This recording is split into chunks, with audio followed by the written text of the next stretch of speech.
Hey everyone, welcome to episode 227 of the All Dolphins podcast. You can see by the gentleman on the right of the screen that Omar and I today are joined by Luke Easterling, but Luke's going to wait for a second. We're going to make it very quick because we're going to do our quick history lesson, which we skipped yesterday. And our current format is to talk about a player who was drafted in the slot that corresponds to the episode number. And in this case, or the last two digits, in this case, it's 27, and we cannot let this episode go by without mentioning it because the 27th overall pick in the 1983 NFL draft was Dan Marino. And this is where I point out again, if you have not seen it, there's a 30 for 30 called From Elway to Marino, which is absolutely fascinating. And it touches upon all the machinations and all the behind the scenes drama involving Elway and his refusal to play for the Baltimore Colts. 6 quarterbacks drafted in the first round. And I was thinking about them last night, and it just dawned on me that every single team in the AFC East at the time, yes, there were 5 at one time, took one of those quarterbacks in the first round. Dolphins, Marino, Bills, Jim Kelly, Baltimore Colts, John Elway, never played for them, but they drafted him. Patriots, Tony Eason, and the New York Jets, Ken O'Brien. And the sixth one who was drafted in the first round was Todd Blackledge of CBS analyst fame, who was drafted by the Kansas City Chiefs. And I guess we can say that that draft pick worked out pretty well for the Dolphins, which brings us to our good friend Luke over here. Luke Easterling is a draft analyst who's been doing this for a long time. As you can see from the title below his Twitter handle, he is with Athlon Sports. He does stuff for Fan Nation. He does stuff for Sports Illustrated and 38 other outlets, I imagine. Luke, thanks for joining us. My pleasure, man. My pleasure. Speaking about, why is there a lag? Oh, we have a delay here. This is gonna be that's real slow. Oh, this is gonna be like a Japanese movie, like a samurai movie in the 1970s or 80s. If you're old enough, where the lip syncing didn't line up at all.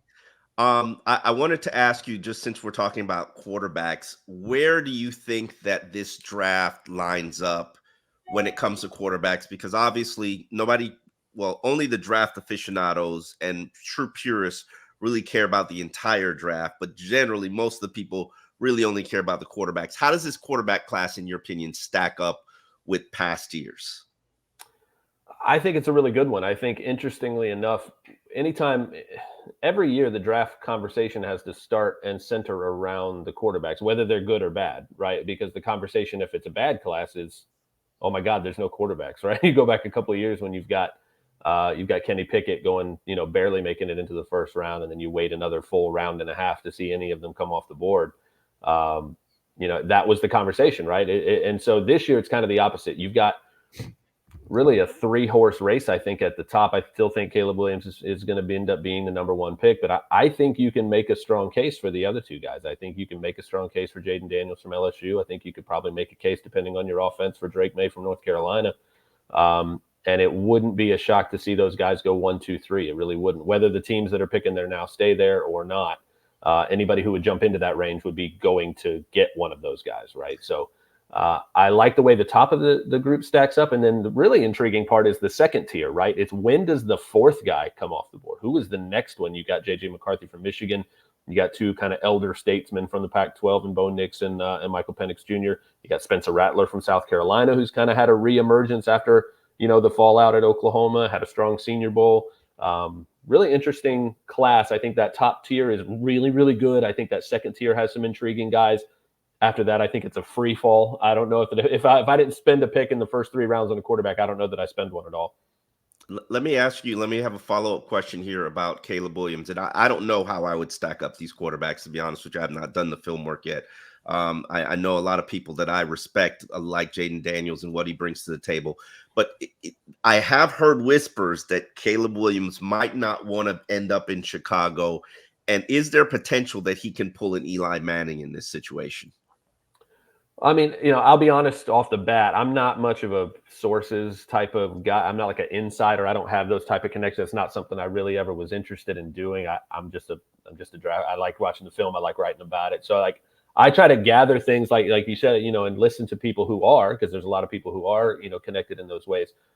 From my perspective, Is it possible that that could happen? I think sure. And it's just because of like connecting the dots and like potential, just common sense to me. Do we have a prospect that is talented enough to try to call his own shot, to try to put himself out there and say, you know what? No, I'm not going to do what you tell me to do. I'm going to do what I, think I have the leverage to, which again, I'm pro player all the way.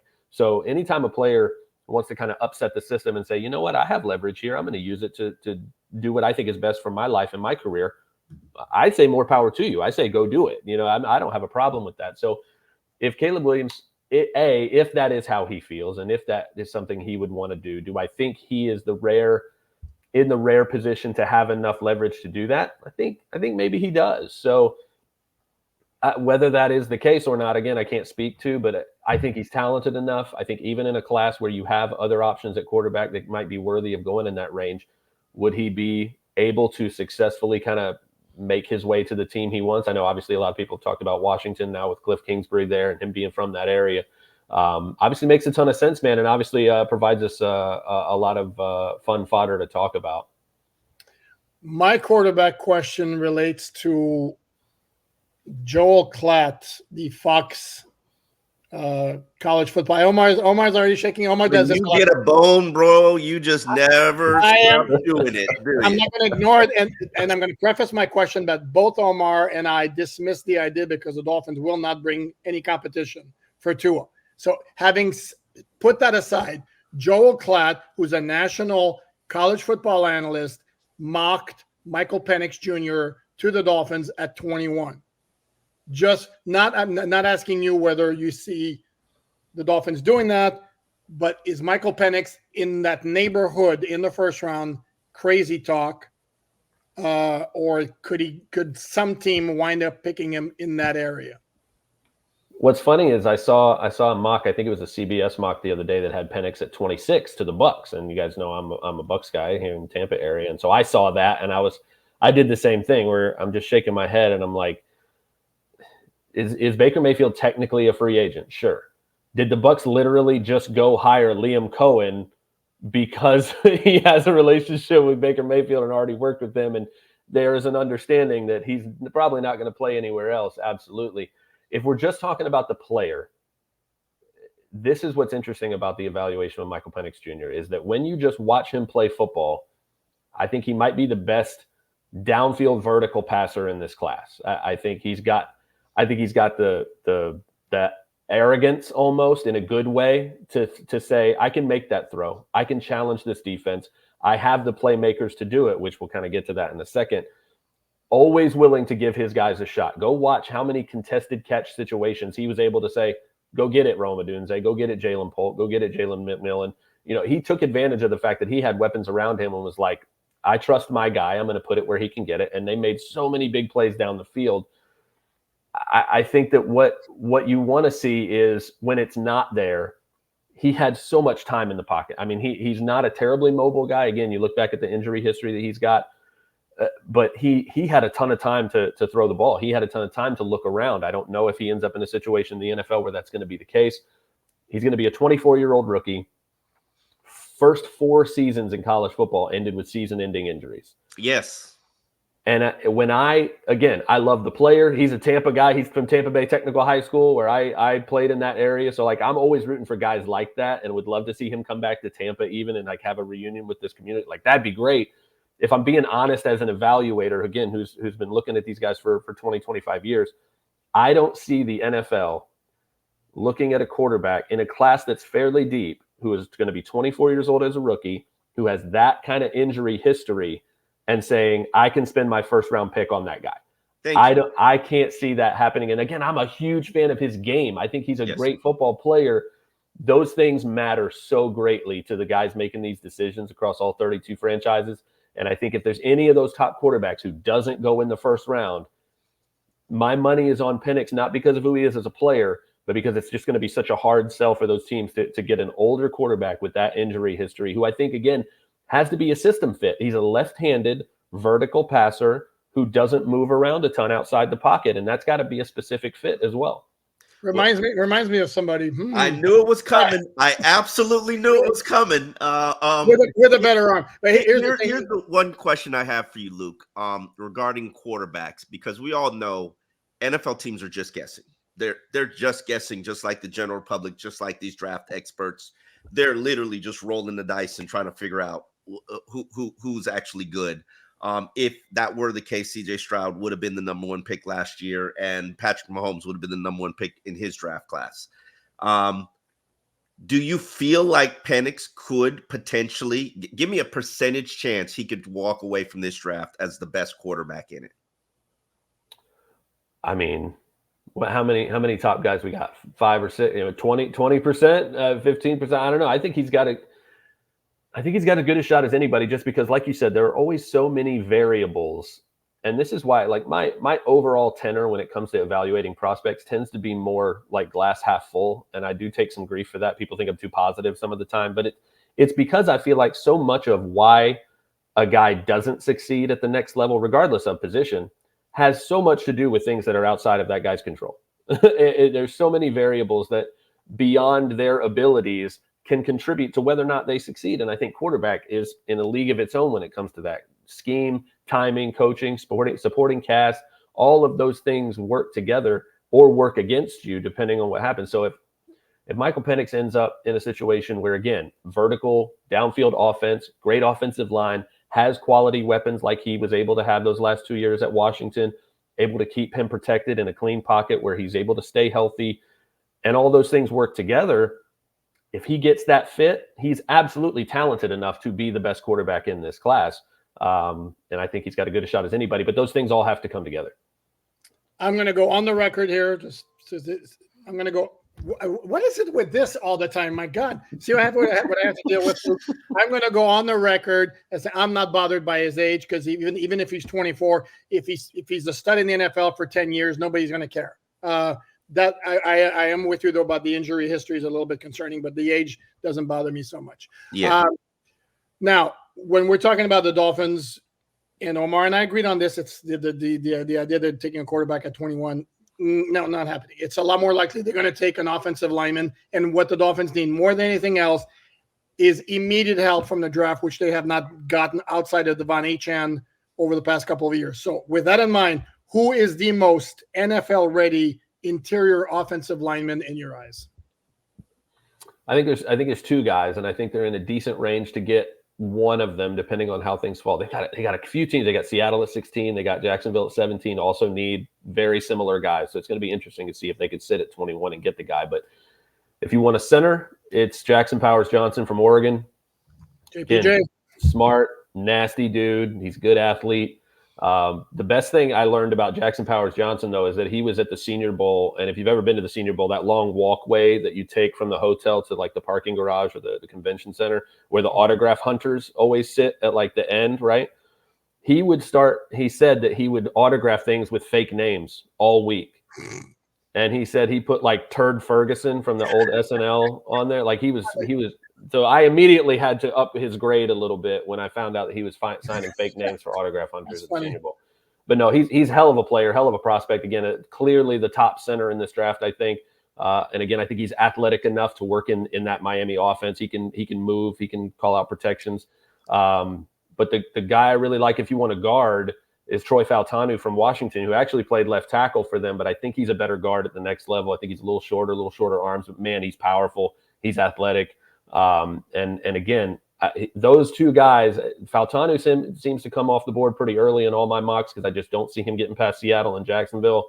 But it feels hard to project the center in the top 20. And I feel like if he's on the board, I think he makes a lot of sense for Miami there at 21. Okay, timeout. I got to call a timeout. I usually call a timeout. And Luke, this is perfect for you, because I have the biggest issues with mock drafts, and I know it's a cottage industry. It's a click generator, but mock drafts before free agency, which I just think are mind-numbing, because you have absolutely no idea what a team is going to look like before free agency. The Dolphins could sign Connor Williams and then not have a need for a center, and maybe they address Connor Williams and Robert Hunt and not have a need for an interior spot. How do you justify doing these mock drafts? And I know Because it's your there's a business. demand for it, Omar. That's why you. I Sorry, understand that, but how do you calculate that? I think, first, most simply, for me, it's because they're just fun. They're fun as hell. They're fun as hell to do.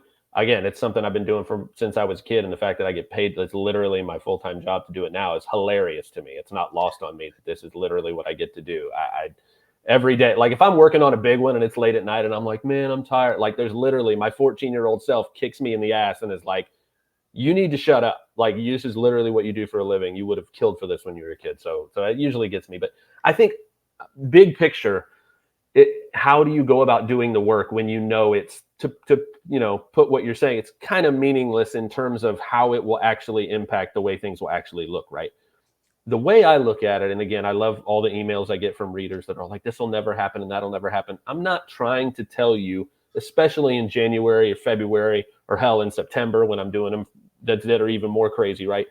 I'm not trying to tell you what will happen. I'm trying to match what your team might need with what players might make sense, so that my goal by the time we get to the draft, in doing all of these mock drafts, even before free agency and all these different things, are to ensure that every NFL fan that has read my stuff gets to wherever their team picks, and their team picks a player, and they're not upset about it, because they have some reason to be excited because that scenario has already been brought to them. Oh, these guys were off the board, so this guy fell, or we traded up, or we had to move down, and all these things happened.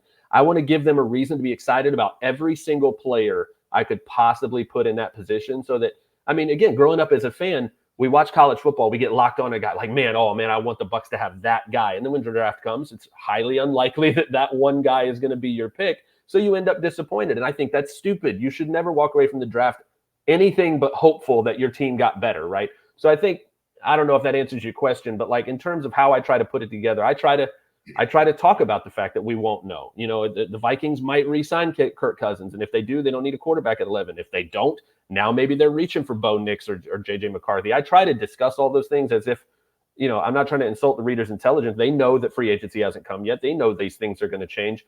At the same time, everybody wants to know what might happen. And obviously, everybody will call them clickbait. I don't look at it that way. And obviously it's self-serving in a way, but also because we're just having a good time. We're just trying to present a bunch of different scenarios to where a fan can say, okay, if this happens, I'm okay because this, and this. If this doesn't happen, I get it. And if this happens instead, I can understand why that would work. It's all about trying to present as many different scenarios so that by the time you get to the draft, as a fan, as a reader, you have a reason to be excited no matter who your team takes. This is where Omar, let me chime in here. It's supply and demand. And Omar, does it blow your mind, or does it put you in a funk that there literally are mock drafts for the following year, like a year or two after the current draft ends? I mean, supply and demand, people want it. That's why this is where it makes sense for me. And this is why a guy like Luke, I'm very excited about this conversation, is because I think the supply and demand impacts your decision in free agency. Because if the supply of defensive tackles is substantial enough. I'm talking about the supply and demand for mock drafts. Okay, I'm moving on. I'm talking about the supply and demand. The mock drafts are not important. They're not. But understanding, he didn't mean it. He just understanding. I don't need him to mean it. That's fine with me. The value is in the draft is where I think that the substance is, because, for instance, the Dolphins have a complicated decision on Christian Wilkins. Do you give him the $60 million guaranteed or do you slap him with the franchise tag? Or do you say, hey, we can move on. It's possibly a defensive tackle there at 21 there. Where is there depth in this draft class that will allow you to say, okay, we don't have to overpay this position?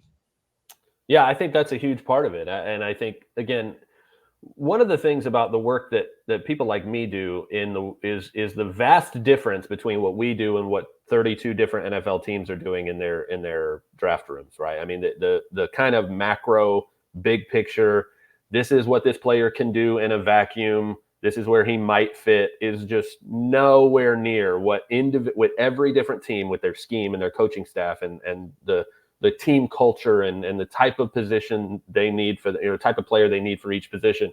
Those are two very different things. So I think when people see, top 300 big board that I put out or that anybody puts out and they say, oh, he got him at this number and he should have been, it just doesn't work that way in those individual rooms, right? That's not how they look at it. But they might look at, again, the way they evaluate the players. Let's just take Miami, what they need at defensive tackle. If they don't have Christian Wilkins and they need to replace what he does for their defense, does the draft have enough players in that first, second, third round range to where they can feel confident going into it? Hey, we can get a player, team like Baltimore with Justin Madubuike, same type of thing, where if we can't afford to pay all that money, can we sit in the first round and say, hey, is there a comparable player that we feel like we can develop quickly into that role, save us some money, and have a younger player there? I think that's definitely part of it. And if you're asking which position groups are like that, the wide receiver group is definitely like that. This might be the best wide receiver class I've ever seen in terms of both elite talent at the top and then this like massive second tier where there's like 10 or 15 guys that it could be second round picks. I mean, it's really, really a ridiculous class. I like the offensive tackle class at the kind of the top tier or two. I think the interior offensive line class is good. I like the corner class. Not a great year to need a linebacker off the ball. Not a great year to need elite safeties. I think there's some good guys on day two, but not the Kyle Hamiltons of the world. Edge guys, I think there's like a four to six guys at the top that I really like, and then it's really kind of iffy. Running backs are weird, man. Running back class, we could go 2 rounds without seeing a running back. I think, which is interesting. After last year, we saw 2 guys go in the top 12. If you showed me 10 different lists and the top 10 running backs in this class were all in a different order, I'd be like, okay, that makes sense. It's that kind of class. It's very, very interesting. I think it does become part of the conversation for teams going into free agency. How comfortable do we feel with the class at that position, and how does that influence our willingness to meet a said asking price as opposed to thinking we can replace that for cheaper with our top draft pick? With that in mind, if I were to ask you, let's say the Dolphins have to make a choice between re-signing Christian Wilkins or losing one of their free agent interior offensive linemen, what is their best bet in terms of getting a player not equivalent to, but close to what they would lose? Would it be a defensive tackle a la Christian Wilkins, or would it be one of the interior offensive linemen who you previously discussed? I like my chances. First of all, let's talk about who the best player is. The best player, I think, is Christian Wilkins. And I think if you're going to keep somebody, I would start with that's who the best player is. Yes. The money is going to hurt. But I also, again, at 21, you're talking about maybe no interior guys off the board yet on either side of the ball. I think let's talk about who they are. Okay. They generally go pretty early. But let's talk about who those guys are. You got Johnny Newton, Jerzon Newton. He goes by Johnny. We got that earlier this week. That's what he wants to be called. So Johnny Newton from Illinois, Byron Murphy the second from Texas. 2 guys that are explosive upfield guys, but they're not huge. They're undersized. I mean, Johnny Newton's sub 300 pounds. Byron Murphy is 6'1". He's listed as 6'1", and we all know what that means in this business. He might not even be 6'1". So if you're talking about a guy, those types of things could make guys like that stay on the board till 21. Who's the other guy? Tavondre Sweat from Texas. Big, massive, space-eating, rare athlete for the size, but he's still a nose tackle. Is he a 3-down guy? Are you going to take a 2-down nose tackle in the top 15, top 20 maybe? I don't think so. So when those are the top guys on the board, that's why I say we could see it get to 21 and have no interior defensive line guys off the class. I think there's some players there. I think there's some playmakers, but there are reasons why I could see nobody be like, I don't want to do that just yet. Again, that's part of why these mock exercises are kind of helpful for me too, because I go through everything. It helps me learn team needs. It helps me learn and again, it starts conversations with fans too. Like, you guys know more about the Dolphins than I do. It's just, for me to assume that that's not possible is stupid. Like, so when I put a mock draft out and if one of you guys were to come to me and say, actually, this doesn't make any sense, this is why the Dolphins do this kind of thing, and they haven't taken a tackle in this long in the first, I make notes about that stuff all the time, because y'all are always going to know more about your team than I do. And that influences whether or not I think a certain team will go a certain way. And so every time I do these, we routinely get into the 20s before an interior guy is off the board. And again, it only takes one team, but that seems to be the pattern right now. Although you mentioned, I know the guy Sweat from Texas. To me, maybe not at 21, but could be a good equivalent to what Michael Pierce or Travis Jones were for the Ravens. That big space eater in the middle of the defensive line. Again, I'm not sure about 21. The reason I would say that he could come off the board in that range is, again, I'm a Tampa guy, so I'll talk about what I know. The Bucs took Vita Vea at 12 back in 2017 or 18. I don't think they regret that pick at all. But again, you're talking about a guy who has the ability to stay on the field on third down. He can rush the passer. He can push the pocket from the inside. And so, I mean, Todd Bowles is insane anyway. He drops that man into coverage. Like, he drops Vita Vea into zone coverage and has him rushing from a 2-point stance off the ball. So, can Sweat be that kind of athlete? I'm not quite sure. But that's the kind of stuff that you would have to convince yourself, hey, I can keep this guy on the field on third down if you're going to spend a top 20 pick on. Mm-hmm. I wanted to ask you about, you talked about the caliber of wide receivers in this class and saying that it's one of the deepest classes. I think you're exaggerating. You always hear people overselling a position, especially when it's one of the talented positions, but I'll take your word for it. I believe that the Dolphins have two good outside receivers. They need a Jarvis Landry slot type. Is there that player in this draft? I think it's possible. Again, when I speak about the overall talent of the class, I look at, does it have an elite guy at the top? This one has 3. In any other draft class, most other draft classes, if you had just Marvin Harrison Jr. or just Rome Odunze or just Malik Neighbors, any class, those guys are the easy number 1 most of the time. They're all 3 in this group. So whoever the third guy is off the board, you're getting that type of talent as the third receiver off the board. I think they're all top 10 players overall in this draft. After that, I think there's a decent gap. But once you start that second tier, I mean, there's, again, maybe 10 or 15 guys that could go in the from 10 to the end of the second round, and I'd be fine with that. I'd get it. And to your point, it's because there's something for everybody. If you want size and speed, you go get Brian Thomas Jr. from LSU. You want size and physicality at the catch point, you go get Keon Coleman from Florida State. If you want that slot guy who can just create separation, even though he doesn't have elite speed, Ladd McConkey from Georgia might be that guy. Again, not a guy who's physically imposing, not a guy who has elite speed, but man, his understanding of route concepts, how to set up defenders, how to get into their blind spots and make them look silly, just by the technique that he uses and the understanding of what defenses are trying to do. He's a guy that I think probably comes off the board earlier than the Dolphins would want to take a wide receiver. But that's the interesting one. Another one would be Malachi Corley from Western Kentucky, who is short but not small. He's 5'11", but he's built that like Deebo Samuel 210 and just nasty dude after the catch, man. He can create separation when he gets the ball in his hands. I heard Steve Smith praising him, and I'm a big fan of Steve Smith's. Yep. That's that mentality. He likes guys that play with that mentality, that are physical even when the ball's not coming their way. The guys that just receivers are guys that defenders normally want to tackle. So when you have a receiver that guys are like, I don't want to tackle that guy.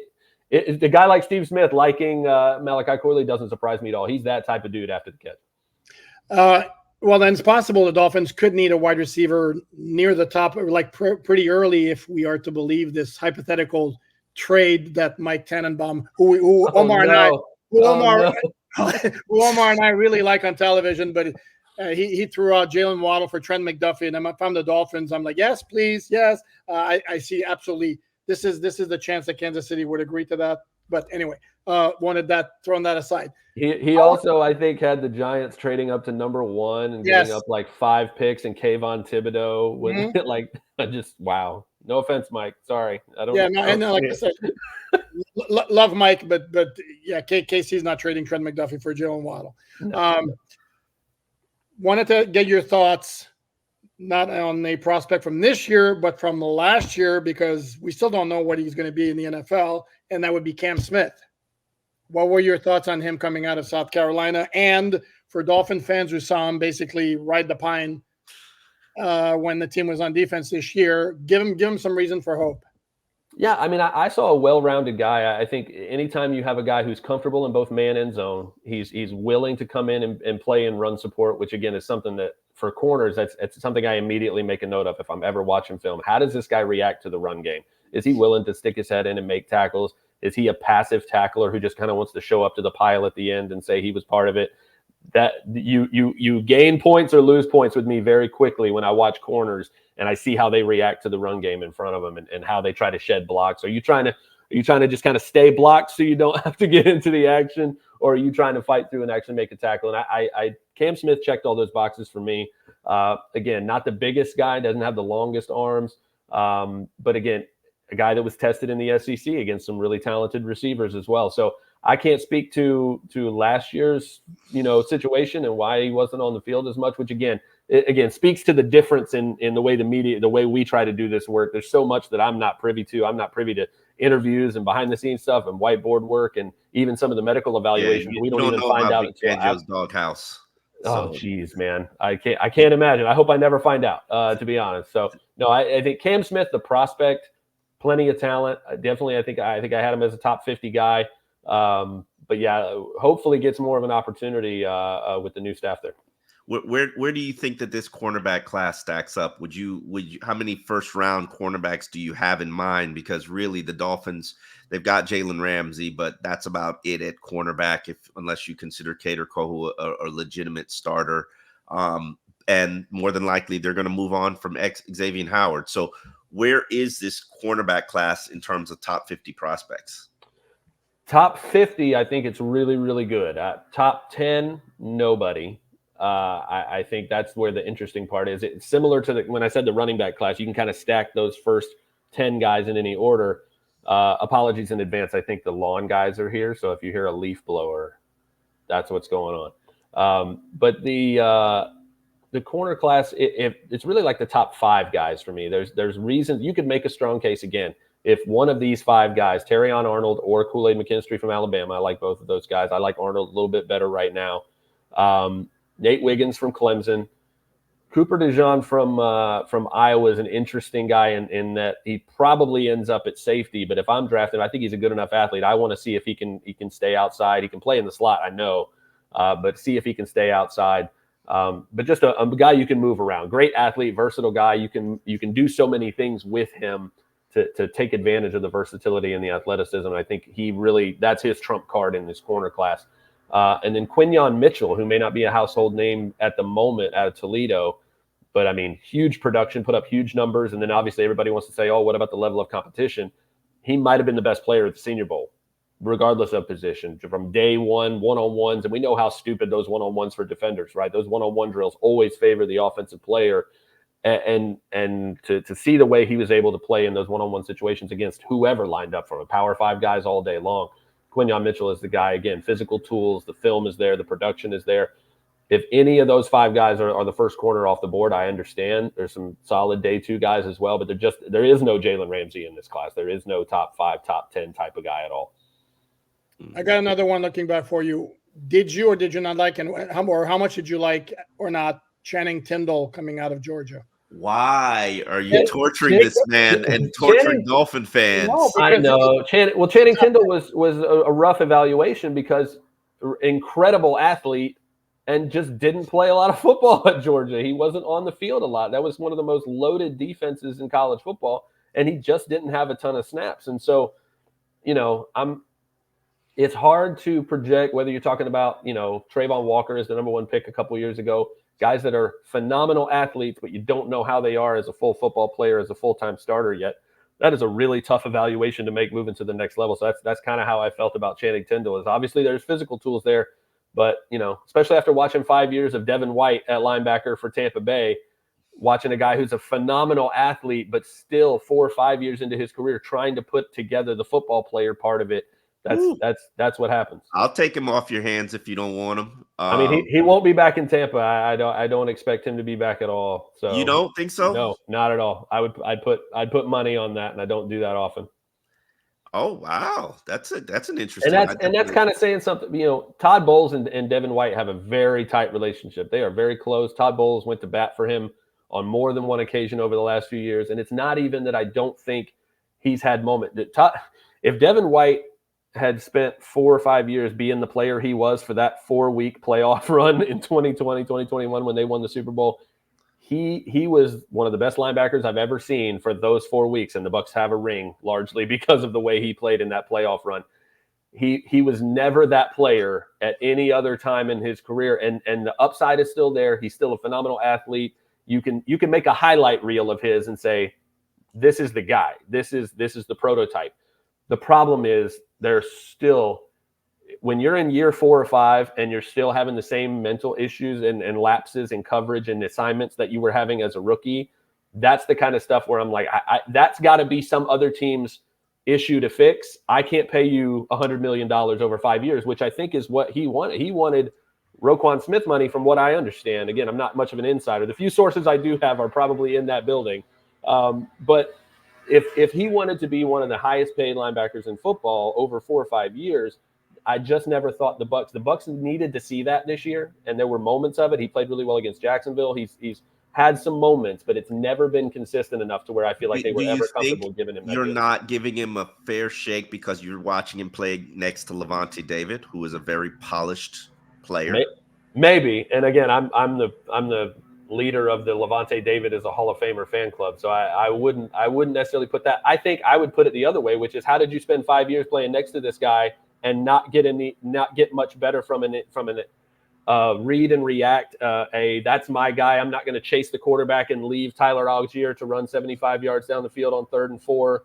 I mean, those are the moments where, when that's still happening in your 5th year option year, where they didn't give you the extension. This is your audition. This is you being able to stick it to them and say, you should have given me the money.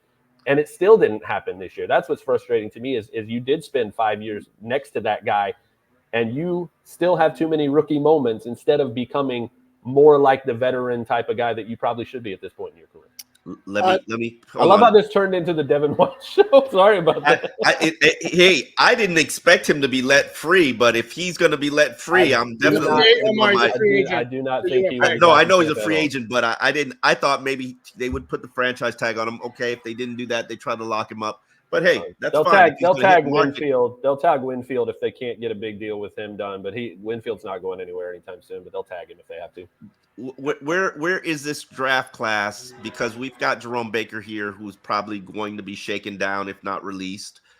Where is this draft class when it comes to inside linebacker talent? Are there any Campbells in this draft? No, I don't see it. I think obviously the name that stands out to everybody is Jeremiah Trotter Jr. because his dad was Pro Bowl linebacker, and he's a damn good player in his own right. I don't think there's a first round inside linebacker in this draft. I think there's a lot of guys I would like to have on day 2. I think Trotter's one of them. Edgerrin Cooper from Texas A&M is a great player. You got Junior Colson from Michigan. You got Cedric Gray from North Carolina, who had a great week at the Senior Bowl. Interesting guy is going to be Peyton Wilson from North Carolina State. He's basically the Michael Penix Jr. of the defensive prospects this year, where you watch the film and you're like, damn, this guy's the best player on the field most of the time.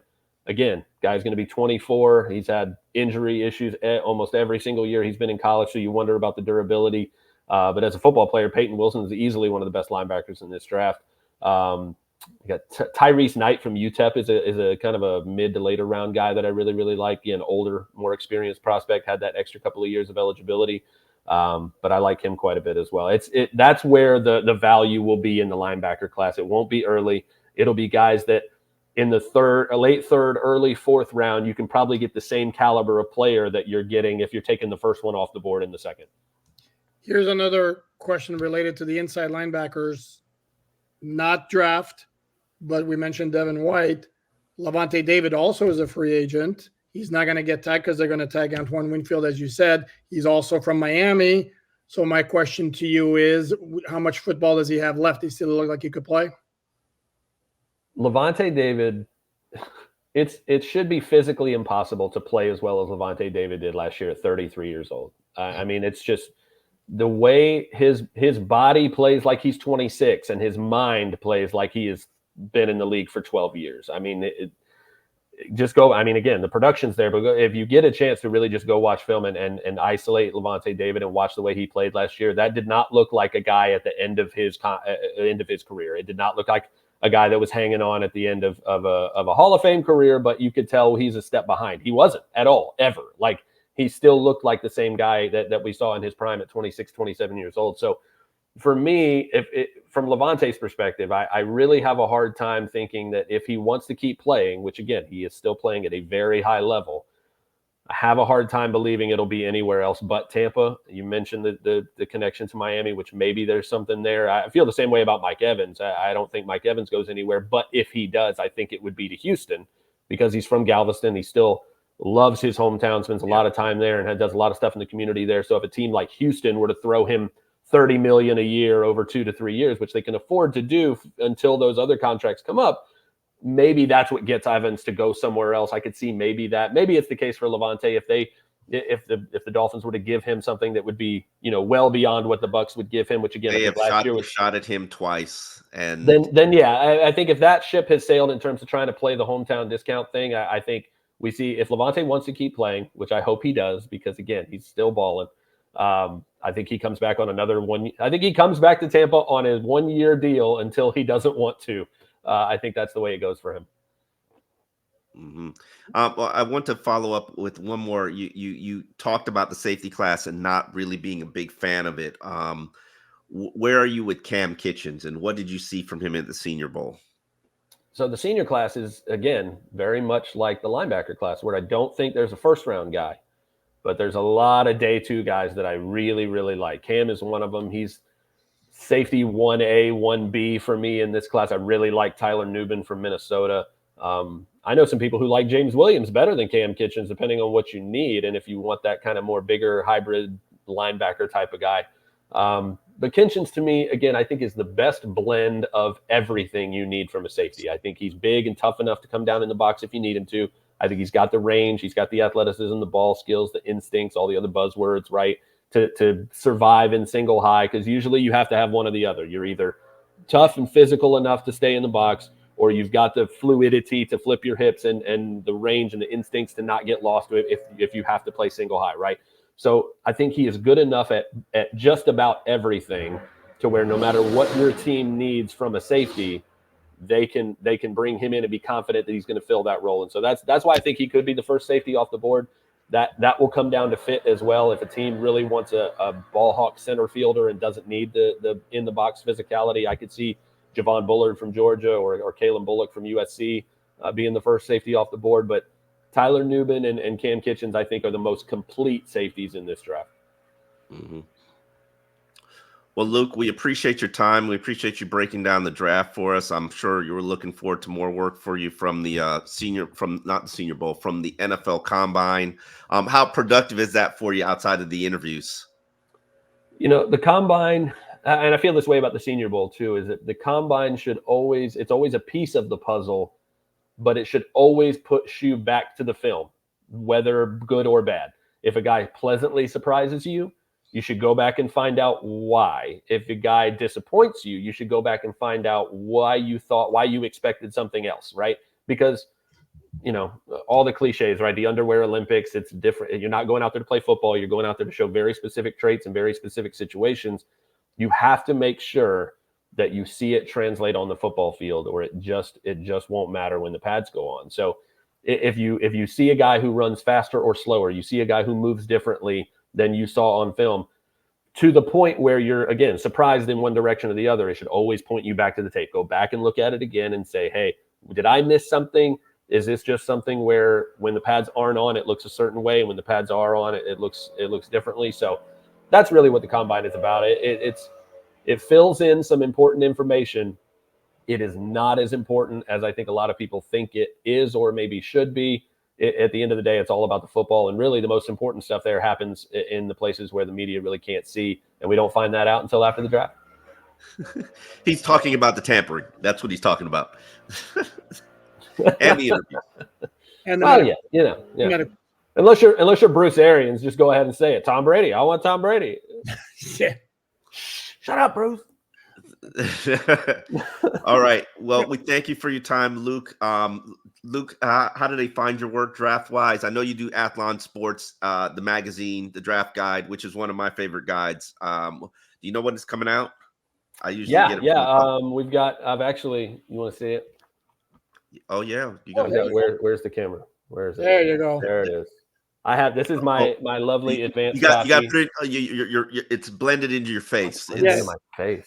You got blended into the background. You got the creamsicle Buccaneers in the back. Yeah. Nope. It doesn't want to. It doesn't exist. Maybe they put something on it to be like, no, it's not out yet. You can't show.